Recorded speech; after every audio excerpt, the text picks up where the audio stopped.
Hey there, you are in the right place. Today I'm going to show you how to create and join guilds or server on Discord.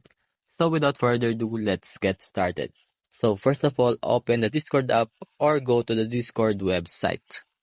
On the left sidebar, click the plus button to create a new server. Choose between creating a server from scratch or using a template. Give your server a name and select its region if needed. Customize your server by adding a profile picture and description. Once your server is set up, you can start inviting people by sending them an invite link. So for joining a guild, you will need an invite link from a friend or the server owner. Or on the left sidebar, just click the plus button to join server and just paste the link.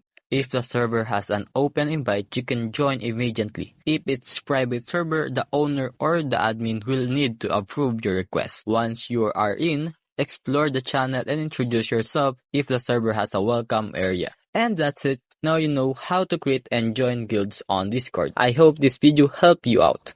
Thanks for watching and take care.